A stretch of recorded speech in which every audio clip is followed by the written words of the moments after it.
bagaimana tugas-tugas dari anggota atau karyawan yang ada di SD Muhammadiyah Satuan Dulu.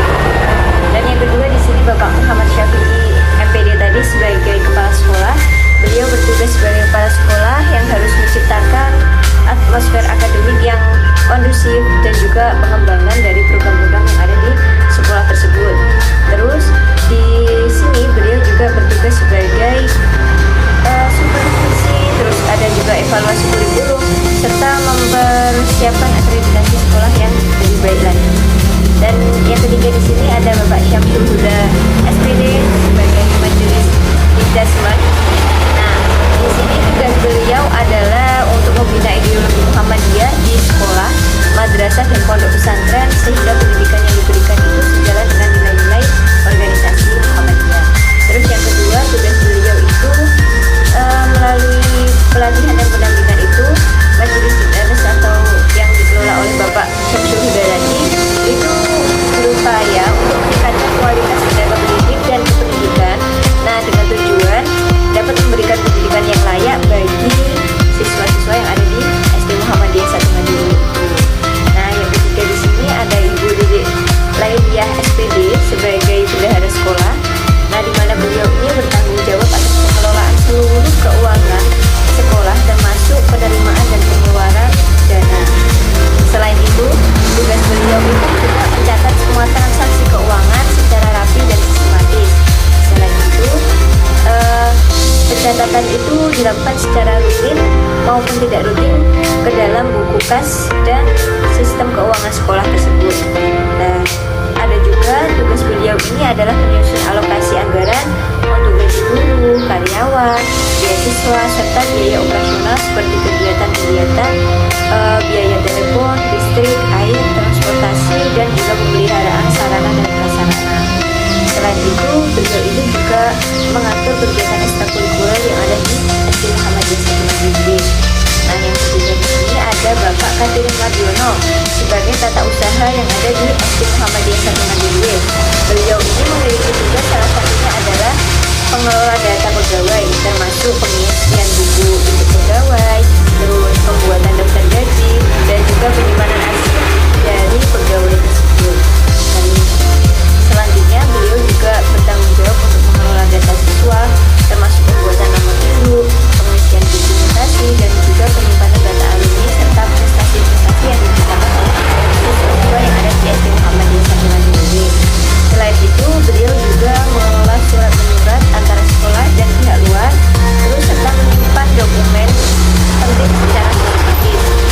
Yang selanjutnya ada Bapak Heri Sutiana di sini sebagai bendahara BOS. Beliau ini bertanggung jawab atas penerimaan dan menyimpan uang penyaluran dana BOS serta bukti penyaluran dana BOS.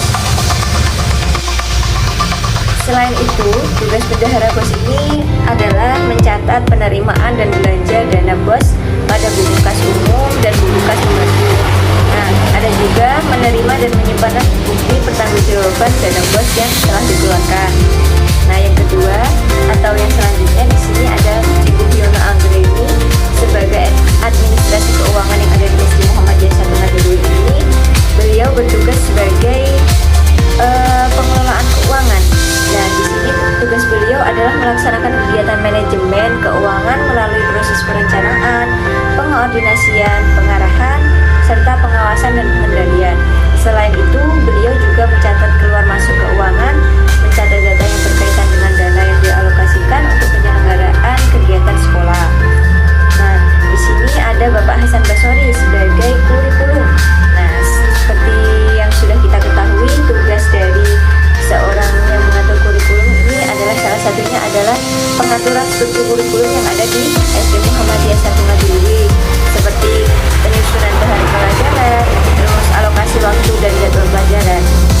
Selain itu, tugas dari kurikulum ini juga mempermudah proses pembelajaran, di mana kurikulum yang terorganisir dengan baik itu akan membantu menyajikan materi secara logis dan prioritas. Nah, sehingga di sini siswa itu dengan mudah dapat menguasai kompetensi yang ditetapkan dari sekolah tersebut. Selain itu, pihak kurikulum ini juga memiliki tanggung jawab besar, yaitu sebagai pengevaluasi dan penyesuaian kurikulum yang ada sekarang ini.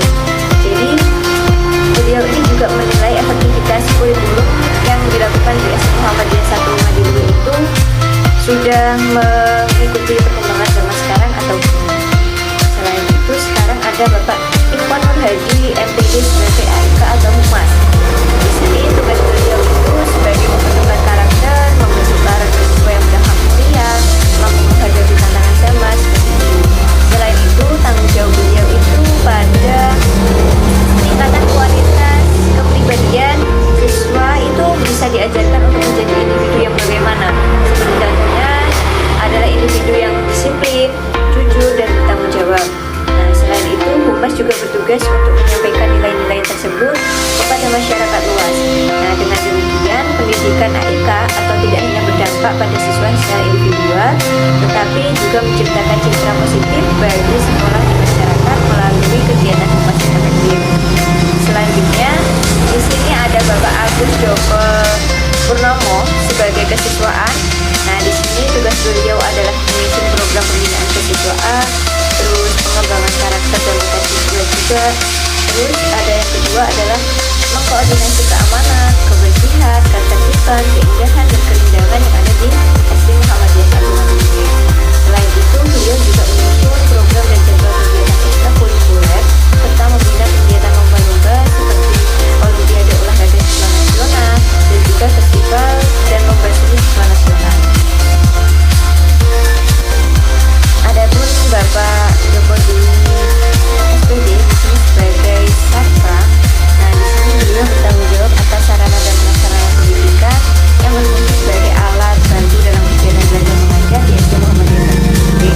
Selain itu, beliau juga mengawasi ketersediaan sarana dan prasarana yang lengkap untuk membantu siswa lebih fokus dalam belajar. Selain itu, sarana dan prasarana yang baik akan meningkatkan akses informasi belajar secara bersamaan tanpa hambatan waktu dan uang. Nah, selanjutnya ada Bapak Supriyanto sebagai TIK dan Litbang. Di sini tugas beliau adalah melaksanakan pembangunan, pengelolaan, dan pelayanan teknologi informasi dan komunikasi. Selain itu, beliau juga mengembangkan dan memproduksi teknologi pembelajaran berbasis multimedia serta media pembelajaran. Nah, selain itu, Humas itu juga bertugas untuk menyampaikan nilai-nilai tersebut kepada masyarakat luas. Dengan demikian, pendidikan AIK tidak hanya berdampak pada siswa secara individual, tetapi juga menciptakan citra positif bagi sekolah di masyarakat melalui kegiatan Humas yang efektif. Yang selanjutnya ada Ibu Titi Nurwaziah, di mana di sini beliau sebagai tata kelola dapur yang bertugas yang pertama adalah membantu menciptakan standar operasional prosedur yang jelas untuk setiap hidangan. Yang kedua ada manajemen dapur mencakup pengaturan jadwal pembersihan, sanitasi, dan perawatan peralatan secara rutin. Adapun tugas berikutnya adalah tugas dari guru kelas 1 sampai dengan kelas 6 dan juga guru mapel maupun guru ekstra, di mana di sini memiliki tugas yang hampir sama, yaitu yang pertama adalah jika guru kelas itu adalah pengelola kelas. Selain itu, guru kelas juga bertanggung jawab membantu kepala sekolah dalam memimpin kelas serta mengatur kegiatan yang berhubungan dengan proses belajar dan mengajar. Yang kedua, guru juga melaksanakan kegiatan bimbingan siswa dalam proses belajar dan mengajar guna meningkatkan hasil belajar yang ada di SD Muhammadiyah Satu Madinwe. Berikutnya, guru kelas ini juga melaksanakan administrasi kelas sesuai dengan bidang tugasnya, membuat minat tempat duduk siswa, daftar pelajaran, dan juga daftar tiket kelas dan struktur organisasi lain yang ada di kelas tersebut. Selain itu, guru kelas memantapkan siswa dalam melaksanakan tata krama, sopan santun, dan tata tertib baik di sekolah maupun di luar sekolah. Yang terakhir, guru juga membuat laporan tertulis secara rutin setiap bulan. Nah, di sini yang terakhir ada guru ekstrakurikuler, di mana memiliki tugas yang berbeda dari guru kelas 1 sampai 6 maupun guru mapel yang ada di SD Muhammadiyah Satu Madinwe. Di sini guru ekstrakurikuler ini salah satunya yang pertama ada Bapak Andi Zumi Iman yang memegang ekstrakurikuler TIK atau komputer. Beliau ini bertanggung jawab atas mengembangkan dan memanfaatkan teknologi informasi dan komunikasi dalam kegiatan pembelajaran itu. Terus akses terhadap informasi pendidikan menjadi lebih mudah bagi siswa, guru, dan orang kedua ada Bapak Ahmad Nurul Huda di sini sebagai pengelola ekstra tahfidz Al-Quran. Beliau itu bertugas sebagai penjalan program tahfidz yang efektif dan efisien dengan tujuan mengembangkan pengetahuan, keterampilan, sikap positif peserta didik dalam menghafal Al-Quran. Selain itu, beliau juga mengkoordinasikan kegiatan tahfidz dengan pembagian tugas kepada pembina tahfidz lainnya. Dan yang selanjutnya ada Bapak Katilin Madiono sebagai pembina atau pembimbing dari Husnul Waton. Selain Bapak Katilin Madiono, di sini juga terdapat Bapak Heri Supiana. Nah, di sini tugas beliau ini adalah pembina karakter siswa dengan menentukan nilai-nilai akhlak mulia, kepanduan. Siswa itu diajarkan untuk menjadi pribadi yang disiplin, bertanggung jawab, dan memiliki rasa saling menghormati. Nah, pada kegiatan ini, beliau juga bertanggung jawab membentuk generasi muda yang siap menjadi pemimpin masyarakat. Dengan mengajarkan tanggung jawab sosial ini, siswa itu didorong untuk berkontribusi positif terhadap lingkungan sekitar dan masyarakat lainnya. Dan yang selanjutnya ada Bapak Pangkat Wahyu Hidayat dan Bapak Sahibul Mu'arif SPD sebagai pembina dari Tapak Suci. Tujuan beliau ini yang pertama adalah mengajarkan teknik-teknik dasar bela diri termasuk pukulan, tendangan, dan gerakan perlawanan